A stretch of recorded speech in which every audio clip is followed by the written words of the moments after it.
اعوذ باللہ من الشیطان الرجیم بسم اللہ الرحمن الرحیم رب اشرح لی صدری ویسر لی امری واحلل عقدۃ من لسانی یفقہوا قولی۔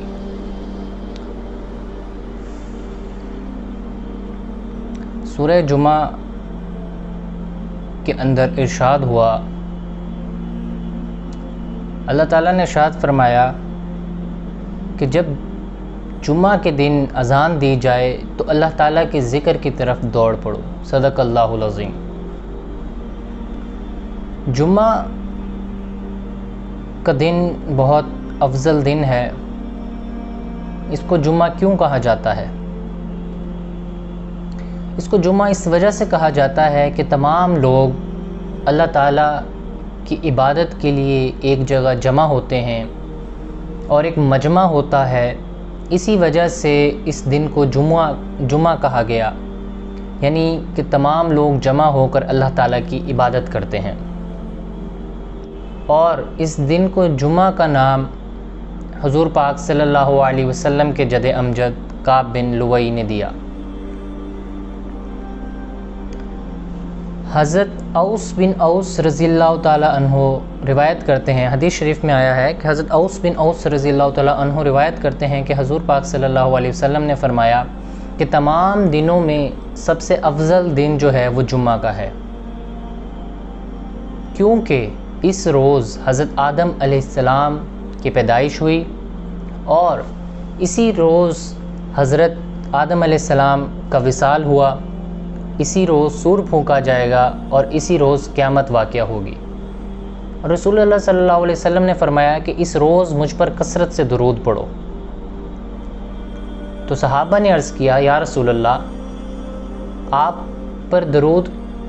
آپ کی وفات کے بعد، آپ کے وصال کے بعد کیسے درود آپ پر پیش کیا جائے گا؟ تو حضور پاک صلی اللہ علیہ وسلم نے فرمایا کہ اللہ تعالیٰ نے مٹی پر انبیاء کے اجسام کو حرام کر دیا ہے، یعنی مٹی انبیاء کے اجسام کو نہیں کھاتی۔ اللہ اکبر۔ تو مجھ پر درود پیش کیا جاتا ہے، جیسے کہ قرآن مجید میں بھی ارشاد ہے کہ صلو علیہ وسلم تسلیما، حکم دیا کہ حضور پر درود بھی پڑھو اور سلام بھی پڑھو۔ تو حضور پاک صلی اللہ علیہ وسلم پر درود پڑھنے کی بہت فضیلت ہے، اور اس بارے میں حدیث شریف کے اندر بھی آیا ہے کہ حضرت عبداللہ سے مروی ہے کہ حضور نبی کریم صلی اللہ علیہ وسلم نے فرمایا کہ بلا شبہ اللہ تعالیٰ کی زمین میں بعض گشت کرنے والے فرشتے ہیں جو میری امت کا مجھ پر سلام پہنچاتے ہیں۔ اللہ اکبر۔ اس سے کیا مراد ہوا کہ جب صحابہ نے عرض کیا کہ حضور آپ پر ثواب، آپ پر جو درود ہے وہ پیش کیسے کیا جاتا ہے، تو بتا دیا کہ فرشتے ہیں بعض گشت کرنے والے۔ حدیث شریف میں آیا ہے کہ فرشتے ہیں بعض گشت کرنے والے زمین کے اندر جو تمہارا سلام مجھ تک پہنچاتے ہیں۔ تو حضور پاک صلی اللہ علیہ وسلم پر درود پڑھا کرو، کیونکہ اس کی بہت فضیلت ہے۔ حدیث شریف میں آیا ہے، حضرت انس بن مالک رضی اللہ تعالیٰ عنہ نے روایت کیا ہے کہ حضور پاک صلی اللہ علیہ وسلم نے فرمایا کہ جو شخص مجھ پر ایک مرتبہ درود پڑھتا ہے تو اللہ تعالیٰ اس کے 10 گناہ معاف کر دیتا ہے، اس پر 10 رحمتیں نازل فرماتا ہے اور اس کے درجات بلند کر دیتا ہے۔ اللہ اکبر۔ یہ درود پڑھنے والے کی فضیلت ہے کہ جو شخص درود پڑھتا ہے اس کو اتنی چیزوں سے نوازا جاتا ہے۔ اور اسی طرح حضرت عمر بن خطاب رضی اللہ تعالیٰ عنہ سے روایت ہے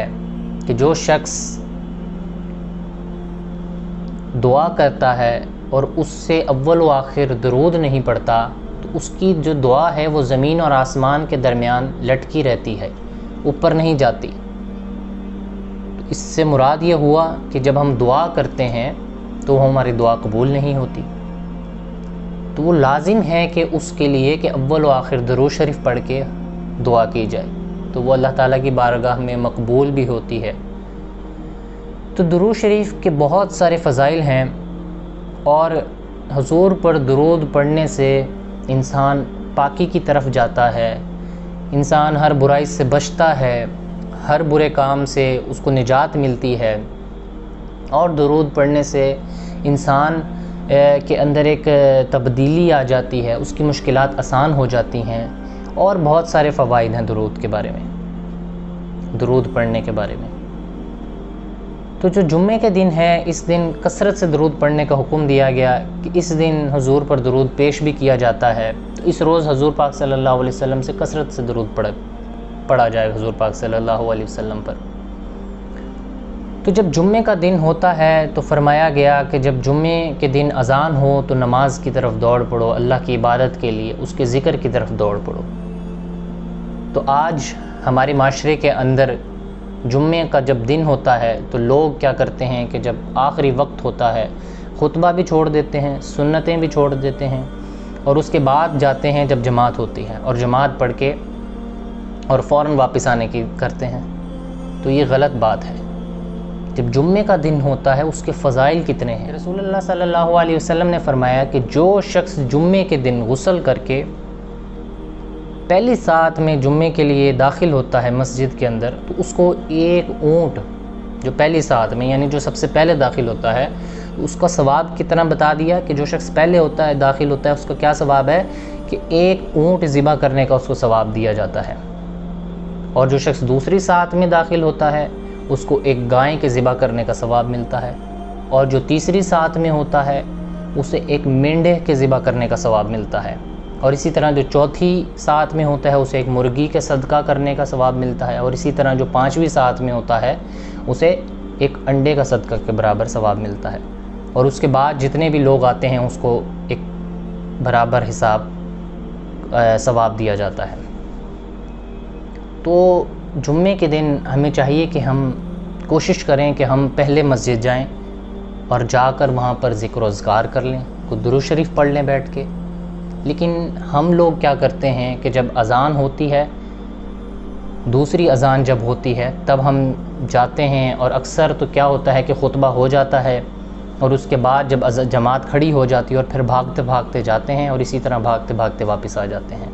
تو یہ غلط چیز ہے۔ تو جمعے کا جو دن ہے اس کو افضل ترین کہا گیا کہ اس روز یہ وہ دن ہے جب تمام مسلمان جمع ہوتے ہیں اور اللہ تعالیٰ کی عبادت کرتے ہیں۔ تو جمعے کے دن ہمیں چاہیے کہ ہم وقت پر مسجد جائیں اور اللہ تعالیٰ کی عبادت کریں، ذکر کریں، اور حضور پاک صلی اللہ علیہ وسلم پر کثرت سے درود پڑھیں۔ تو میری اللہ تعالیٰ سے دعا ہے کہ اللہ تعالیٰ ہمیں حضور علیہ الصلاۃ پر کثرت سے درود پڑھنے کی توفیق عطا فرمائے، اور یہ جو دن اللہ تعالیٰ نے ہمیں دیا ہے جمعے کا دن، یہ ایک عید کا دن ہے مسلمانوں کے لیے۔ تو اس عید کو جس طرح عید الاضحیٰ ہے، عید الفطر ہے،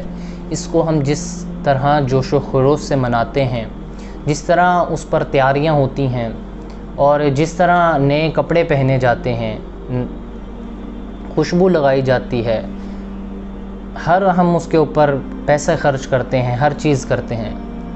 تو یہ جمعے کا دن ہے، یہ بھی ایک عید کا دن ہے۔ تو اس روز بھی ہمیں اسی طرح جوش و خروش سے ہمیں حضور پر کثرت سے درود پڑھنا چاہیے، اللہ تعالیٰ کی عبادت کرنی چاہیے، اور نیک اعمال کرنے چاہیے، صدقہ دینا چاہیے، تو یہ سارے عمل کرنے چاہیے۔ تو اللہ تعالیٰ سے دعا ہے کہ اللہ تعالیٰ ہمیں عمل کرنے کی توفیق عطا فرمائے، اور حضور پر کثرت سے درود پڑھنے کی توفیق عطا فرمائے۔ وما علینا الا البلاغ المبین۔